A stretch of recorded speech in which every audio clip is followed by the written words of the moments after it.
I want to refer back to your opening statement in which you said that you did not disparage the president in your report. But of course, you did disparage the president. You disparaged him in terms you had to know would have a maximal political impact. You understood your report would be public, right? I understood, based on comments that the Attorney General had made, that he had committed to make as much of my report public as consistent with legal policy and legal requirements. And you could have chosen just to comment on the president's particular recall vis-a-vis a document or a set of documents, but you decided to go further and make a generalized statement about his memory, didn't you?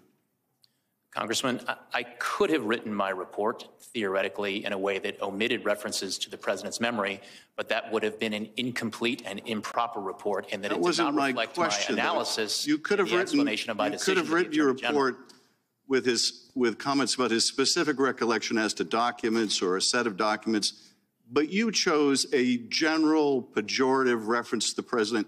You understood when you made that decision, didn't you, Mr. Hur, that you would ignite a political firestorm with that language, didn't you? Congressman, politics played no part whatsoever in my investigative steps. But you understood nevertheless, didn't you, Mr. Hur? You cannot tell me you're so naive as to think your words would not have created a political firestorm. You understood that, didn't you, when you wrote those words, when you decided to include those words, when you decided to go beyond specific references to documents? You understood how they would be manipulated by my colleagues here on the GOP side of the aisle and by President Trump. You understood that, did you not? Congressman, what I understood is the regulations that govern my conduct as special counsel. And those regulations required me to write a confidential report for the Attorney General, which you knew would not be confidential. My decision, and that is what I did, Congressman. I followed the rules. You knew it would not be confidential. I followed them. You knew it would not be confidential, didn't you?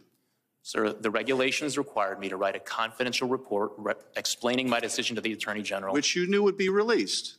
It was up to the Attorney General to determine you understood it would be released, did you not? Would be released consistent with DOJ policy. You understood it would be released. You understood it would be released. I understood from the Attorney General's public comments that he would make as much of my report public as he could, consistent with legal requirements and DOJ policy. And you also understand DOJ policy that you are to take care not to prejudice the interests of the subject of an investigation, right?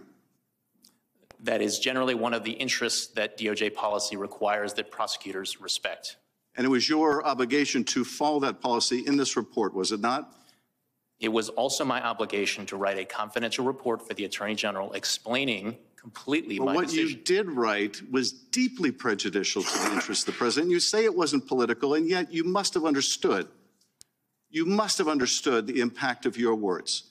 You must have understood the impact of your decision to go beyond the specifics of a particular document, to go to the very general, to your own personal, prejudicial, subjective opinion of the president, one you knew would be amplified by his political opponent, one you knew that would influence a political campaign. You had to understand that. And you did it anyway. And you did it anyway. And let me just go to some of the differences here between the president's conduct and Mr. Trump's. In the superseding indictment, on page 3, it says that Mr. Trump suggested that his attorney falsely represent to the FBI and grand jury that he did not have documents called for by the grand jury subpoena. You didn't find anything like that with respect to Mr. Biden, did you? Congressman, I do not have the Trump indictment in front of me, but I need to address something that you said in your prior question. What you were suggesting is that I needed to provide a different version of my report that would be fit for public release.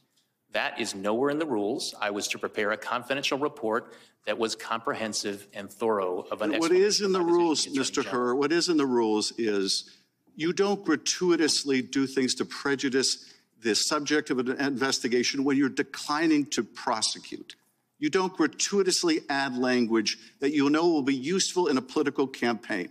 You were not born yesterday. You understood exactly what you were doing. It was a choice. You certainly didn't have to include that language. You could have said vis-a-vis the documents that were found at the university, the president did not recall. There is nothing more common. You know this. I know this. There is nothing more common with a witness of any age when asked about events that are years old to say, I do not recall. Indeed, they're instructed by their attorney to do that if they have any question about it. You understood that. You made a choice. That was a political choice. It was the wrong choice. Mr. Chairman, I yield back.